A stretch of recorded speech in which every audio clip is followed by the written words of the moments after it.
Number one అంటారు. అసలైన number one Gurukashi university.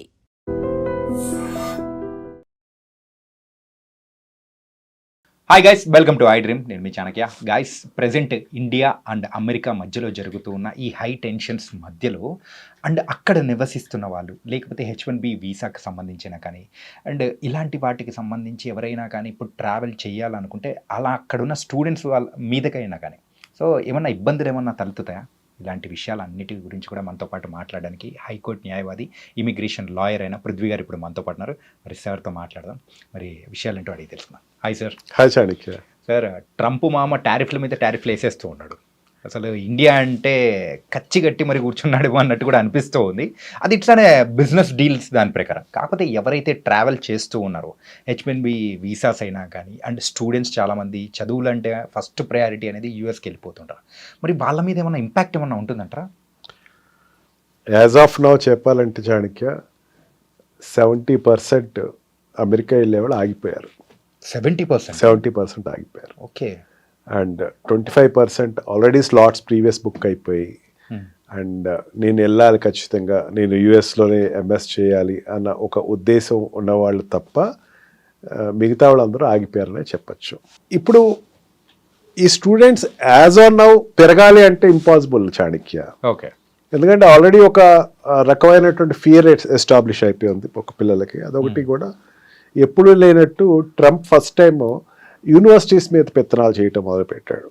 Universities ఇట్లా ఉండాలి, యూనివర్సిటీస్ మీరు స్పాన్సర్ చేయకూడదు. ఈవెన్ అక్కడ ఉండేటువంటి ఎడ్యుకేషన్ డిపార్ట్మెంట్ని తీసేశాడు. ఎడ్యుకేషన్ డిపార్ట్మెంట్ అంటే ఎడ్యుకేషన్ మినిస్ట్రీ ఉంటుంది కదా మనకి, అట్లాగా ఎడ్యుకేషన్ మినిస్ట్రీని తీసేశాడు. తీసేసి అక్కడ ఇంకా ఫండింగ్ ఆఫ్ లోన్, వీళ్ళకి ఇచ్చేటువంటి స్టూడెంట్స్కి ఇచ్చే లోన్స్ కానీ వాళ్ళకి ఇచ్చే స్కాలర్షిప్స్ మొత్తం తీసేశాడు. ఏదైనా సరే యూనివర్సిటీసే పెట్టుకోవాలని చెప్పేసి హీఈస్ డిస్కరేజింగ్. మెయిన్ ఏంటంటే తనకు ఒక రకమైన థ్రెట్ ఉంది అక్కడ. థ్రెట్ ఇన్ ద సెన్స్, ఈ పాలస్తీనా వార్ తర్వాత ఇరాన్ వార్ తర్వాత, అక్కడ ఇజ్రాయెల్ అండ్ పాలస్తీనా డిస్టర్బెన్సెస్ తర్వాత అక్కడ ఉండేటువంటి ఒక వర్గం వ్యక్తులు పాలస్తీనా సపోర్ట్ చేస్తున్న ర్యాలీలు తనకి ఒక రకమైన టెన్షన్ క్రియేట్ చేస్తున్నాయి. అండ్ అబ్రాడ్లో జరిగినటువంటి బాంబింగ్స్ ఎప్పుడు తక్కువే ఉంటాయి ఈ మధ్యకాలంలో.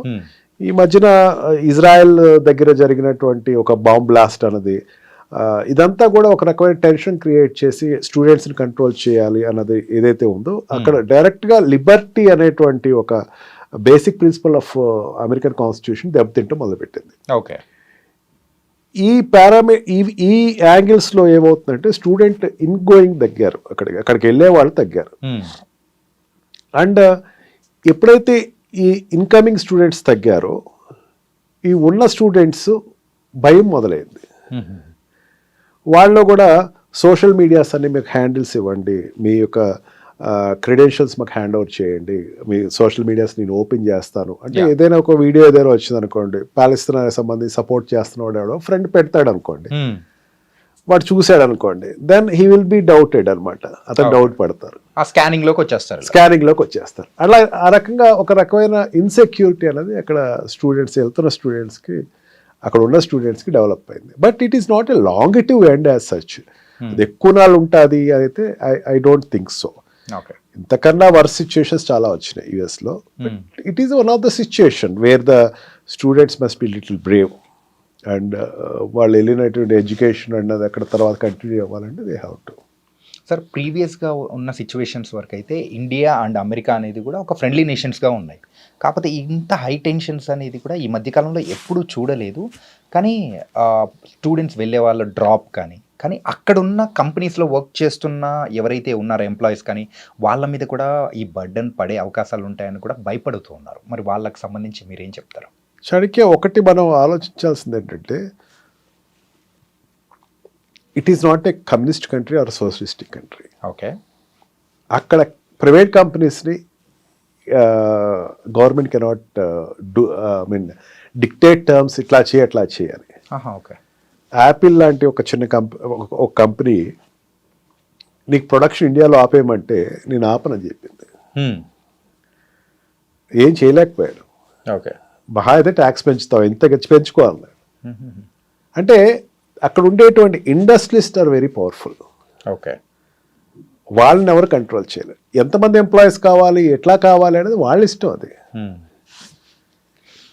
అంటే కంట్రీ సిచ్యుయేషన్స్, కంట్రీ మధ్య ఉండేటువంటి కొన్ని వాట్ కాల్ కామర్స్ సంబంధించిందో లేకపోతే ఈ బిజినెస్ సంబంధించిందో ఉండే రిలేషన్షిప్ వేరు, ఆల్రెడీ వెళ్ళిపోయినటువంటి వాళ్ళు ఆల్రెడీ వెళ్తున్న వాళ్ళ యొక్క సిచ్యుయేషన్ వేరు. ఓకే, ఇప్పుడు ఏదైనా ఇండియన్ కాలేజెస్ తీసుకుందాం, ఇప్పుడు ఇంజనీరింగ్ కాలేజ్ లేకపోతే గవర్నమెంట్ కాలేజ్, మెడికల్ కాలేజ్, వాళ్ళు ఎక్కువ దేని మీద ఆధారపడతారంటే ఎన్ఆర్ఐ సీట్లకి అండ్ పేమెంట్ సీట్ల మీద ఆధారపడతారు. మీరు ఎవరైనా ఏ కాలేజ్నైనా అడగండి, ఓపెన్ ట్రూత్ అది. అక్కడ కూడా అంతే, అబ్రాడ్ నుంచి వచ్చే స్టూడెంట్స్ దగ్గర నుంచి డబ్బు డైరెక్ట్గా వస్తుంది వాళ్ళకి. ఓకే, ఈ డబ్బు అన్నది స్కాలర్షిప్లు పెట్టాలి. అక్కడ లోకల్గా ఉండేటువంటి సిటిజన్స్ నుంచి వచ్చేటువంటి స్టూడెంట్స్ ఎవరైతే ఉన్నారో వాళ్ళందరికీ డబ్బులు అది పెట్టుకోవాలి, కంట్రీ పెట్టుకోవాలి. వీళ్ళు పే చేస్తారు, వాళ్ళకి ఇది పే చేయాలి. ఓకే, ఆ బిజినెస్ పరంగా ఎడ్యుకేషనల్ బిజినెస్ ఆధారంగా చూసుకుంటే ఏ కంట్రీ కూడా ఈ అమెరికన్ ఏ యూనివర్సిటీ కూడా they won't leave that hope Indian students రానివ్వద్దు అన్నది ఆ యూనివర్సిటీస్ మెయింటైన్ చేయట్లా. ఓకే, ఇటు చాలా వరకు ఏమవుతుందంటే ఒక సోషల్ మీడియా మిస్రిప్రజెంటేషన్ అనే నేను అనుకుంటున్నాను. అంటే ఇప్పుడు మనం చూసేది అనేది కూడా చాలా వరకు కాదు, ట్రూత్ తక్కువ. ఓకే, ట్రూత్కి సత్య దూరం చాలా ఎక్కువే ఉన్నాయి. Yes sir. అలాగే ఆ ట్రంప్ ఇంతకుముందు అంటే ఎప్పుడైతే గవర్నమెంట్లోకి వచ్చారో సార్, అధికారంలోకి వచ్చిన తర్వాత గోల్డ్ కార్డ్ అనేది కూడా ప్రవేశపెట్టారు కదా సార్, మరి దాని సంగతి ఏంటి సార్ ఇప్పుడు అది? Yes, gold card is going good for him. India నుంచే ఎక్కువ గోల్డ్ కార్డ్స్ పర్చేసింగ్ జరిగినాయి అని చెప్పేసి అన్నాడు. బిజినెస్ వీసా, ఈబీ వీసా ఏదైతే ఉందో అది దాన్ని తగ్గించాలనే ఉద్దేశంతో గోల్డ్ కార్డ్ అనేది పెట్టాడు. ఇంత అమౌంట్ మాకు కట్టండి, మీరు ఇక్కడ ఉండొచ్చు అని చెప్పేసి అన్నాడు. And partially he got succeeded. అంటే it is not overnight జరిగేది కాదు, ఓపెనింగ్ అయితే చాలా బాగానే వచ్చింది. ఇండియా నుంచి కూడా చాలా గోల్డ్ కార్డ్స్ అయితే పర్చేసింగ్ జరిగినాయి. గోల్డ్ కార్డ్ తీసుకున్నవాడు అక్కడ they can stay for ever, business చేసుకోవచ్చు, వాళ్ళు టర్న్ ఓవర్స్ చేసుకోవచ్చు. 10 crores రేషియో ఏదో ఉంది, 10 crores రేషియో ఉంటే they can do business there. You have to pay there to the government pay చేసుకుని నువ్వు బిజినెస్ స్టార్ట్ చేసుకోవచ్చు డైరెక్ట్గా. అంతేకాని దానికోసం వేరే వీసాలు అప్లై చేయటం, దాని గురించి వెయిట్ చేయటం ఇవన్నీ లేదు అని చెప్పేసి అన్నాడు. సెకండ్ టైం ప్రీవియస్ ఒకసారి ఇంట్రడ్యూస్ అయిన తర్వాత ఇది మళ్ళీ చాలానాళ్ళ తర్వాత మళ్ళీ గోల్డ్ కార్డ్ ఇంట్రడ్యూస్ అవుతుంది. బిజినెస్ వైజ్గా ఇట్ ఈస్ గోయింగ్ అప్. అదే చాణక్య నేను చెప్తుంది అదే. వాట్ యు ఆస్క్ ప్రీవియస్లీ, ఇండియాకి అక్కడికి యుఎస్కి ఉండే రిలేషన్స్ స్ట్రెయిన్ అయినాయి కదా. రిలేషన్స్ ఏం స్ట్రెయిన్ అవ్వలేదు చాణక్య. తన అడుగుతున్నది ఏంటంటే బ్రిక్స్లో ఉండేటువంటి కంట్రీస్, బ్రిక్స్ కంట్రీస్ అంటే what we call this Brazil, Russia, India, China, ఇవన్నీ కలిసి ఒక సౌత్ ఆఫ్రికా, ఇవన్నీ కలిసి ఒక కొత్త కరెన్సీని ప్లాన్ చేస్తున్నాయి అండ్ డాలర్ని పక్కన పెడుతున్నాయి. అక్కడ ట్రంపే కాదు, ట్రంప్ కాకుండా ఇంకోటి ఉన్నా సరే అదే చేస్తారేమో నా ఉద్దేశంలో. Okay, because is it competition for their country. ఎంతమంది ఉన్నారు పాపులేషను ఈ బ్రిక్స్ సంబంధించినటువంటి, ఈ బ్రిక్స్ కంట్రీకి ఉన్నటువంటి పాపులేషన్ అంటే Russia, China, India and Brazil, south ఆఫ్రికాలో ఎంతమంది ఉన్నారు అనుకున్నారు? 65% ఆఫ్ పబ్లిక్ ఉన్నారు, 65% of population in the world అక్కడ ఉన్నారు. అక్కడ ఈ 5 కంట్రీస్ కంట్రీ ఇన్ఫ్లుయెన్స్ చేయదగ్గది 65% ఉన్నారు. అంటే అది పెద్ద రేషియో కదా, చాలా పెద్ద రేషియో సార్. ఇది వస్తే గనక డాలర్ యొక్క విలువ తగ్గిపోతుంది అని ఒక భయం అన్నది ఆ కంట్రీకి ఎక్స్ప్రెస్ చేశాడు. బ్రిక్స్ని డిస్కరేజ్ చేయాలి. ట్రంప్ దగ్గరే కాదు అది, అంతకు ముందు ఉన్నటువంటి బైడెన్ కానీ, అంతకు ముందు ఉన్నటువంటి వాట్ వి కాల్ ప్రెసిడెంట్స్ ఎవరైనా సరే, బైడెన్ కావచ్చు, అంతకు ముందు ఉన్నటువంటి వాళ్ళే ఎవరైనా సరే దీన్ని డిస్కరేజ్ చేశారు. ఎందుకు డిస్కరేజ్ చేశారంటే బ్రిక్స్ వస్తే వాళ్ళ వ్యాపారాలు జరగవు. ఓకే, ఈ సిచ్యుయేషన్లో ఏమైంది, ఇండియా మీద ఇప్పటివరకు లేదు, మొన్నటి వరకు లేదు. పాకిస్తాన్ ఈవెన్ సింధూర్ వార్ జరిగినప్పుడు కూడా సిచ్యుయేషన్స్ ఆర్ గుడ్. మెయిన్ మనం క్రూడ్ తెచ్చుకుంటున్నాం అక్కడి నుంచి, రష్యా నుంచి డైరెక్ట్గా క్రూడ్ తెచ్చుకుంటున్నాం, తక్కువ రేటు తెచ్చుకుంటున్నాం. అమెరికాకి నష్టం కదా దానివల్ల నష్టం ఎవరికంటే నాటో కంట్రీస్కి నష్టం. అంటే European countries, NATO excluding America, European కంట్రీస్కి నష్టం. వాళ్ళ కంట్రీస్ నుంచి తెచ్చుకోవాలి, అది జరగట్లా. అండ్ ఆల్సో మనం అప్పు చాలా వరకు పే చేస్తాం. మరి చాలా ఎక్కువ అప్పు ఉండేది క్రూడ్లో. అందుకే సౌదీ కంట్రీస్ని మనం పెద్దంత ఖాదరు చేయకపోవడం కారణం అదే. ఓకే, మనం చాలా వరకు అప్పు పే చేస్తాం. ఇదివరకు చాలా అప్పు ఎక్కువ ఉండేది, మనకి పే బ్యాక్ ఎక్కువ చేసాం మనం. అండ్ వాళ్ళ కాన్ఫిడెన్స్ కూడా ఇది పే చేసేస్తారు అని. రష్యా నుంచి ఎక్కువ తీసుకుంటున్నాం మనం, తక్కువ రేటుకి ఎక్కువ తీసుకుంటున్నాం. మిగతా కంట్రీస్కి దానికి దగ్గర దగ్గర $2 బిలియన్ ఎంతో మనకి డిఫరెన్స్ ఎక్కువ లాభం అన్నది వస్తుంది. ఇక్కడ ఏమైందంటే తనకి అక్కడ జరుగుతున్న వార్కి, రష్యాకి జరుగుతున్న వార్లో ఏమైందంటే ఎప్పుడైతే ఈ నాటో కంట్రీస్ ఒత్తిడితోటి యుఎస్ ఈ స్పీకింగ్ ఏ న్యూ ఫార్మ్లా, నువ్వు ఇండియా నువ్వు వెళ్ళి అక్కడ తెచ్చుకోవద్దు అని. కానీ అమెరికా అక్కడ ఉండేటువంటి రష్యాలో ఉండే కార్లు తెప్పించుకుంటుంది, ఎలక్ట్రానిక్ గూడ్స్ తెప్పించుకుంటుంది, కానీ నువ్వు మాత్రం వెళ్ళి తెచ్చుకోవద్దు అనేసరికి దీనికి India is so stubborn. Okay, మా కంట్రీకి నువ్వెవరు చెప్పడానికి? మా కంట్రీకి చెప్పాల్సినటువంటి నీకు సంబంధం లేదు కదా.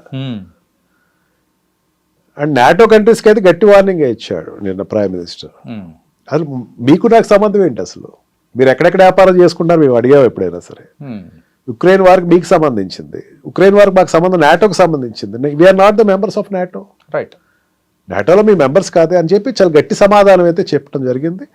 And India is very stubborn. చాలా నాళ్ళ తర్వాత ఇండియా చాలా స్టబన్ నిర్ణయం తీసుకుంది, ఎటు పక్కన వంగకుండా. బికాజ్ మన రష్యాతో ఉండేటువంటి రిలేషన్షిప్ ఎక్కువ. మనం ఈ రోజున 70% what we call aircrafts ఏదైతే ఉన్నాయో, డిఫెన్స్ ఎయిర్ క్రాఫ్ట్, దాని మీద ఆధారపడి ఉన్నాయి. ఇప్పటికీ ఇక్కడ రీసెర్చ్ జరుగుతున్నాయి. They are supporting us.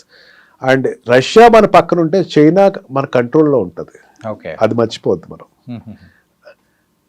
China కొంచెం ఏదైనా ఎదురు తిరుగుతుంది అన్నది ఏదైనా ఉంటే Russia will control it.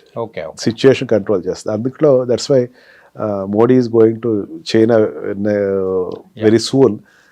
It is one of the good indication. China తోటి ఎప్పుడు మనం యుద్ధం పెద్దగా పెట్టుకోకూడదు, ఎందుకంటే పెద్ద కంట్రీ కాబట్టి. ఈ రెండు కంట్రీస్ సపోర్ట్ ఇచ్చినంతసేపు పెద్ద ప్రాబ్లం ఏం కాదు మనకి. ఈ అక్కస్తో ఏమైందంటే ఒకసారి 50% టారిఫ్ పెంచింది. కొన్ని sectors there is loss, but కొన్ని సెక్టర్స్ ఆక్వా ఫీల్డ్ లాస్ వస్తుంది. గోదావరి జిల్లాలకు ఉండేటువంటి ఆక్వా ఫీల్డ్ ఎక్కువ, వాళ్ళ ఆక్వా ఫీల్డ్ మీద ఆధారపడతారు, వాళ్ళకి కొంచెం లాస్ వస్తుంది. అండ్ టెక్స్టైల్ ఇండస్ట్రీస్ కొన్ని లాస్ అవుతున్నాయి.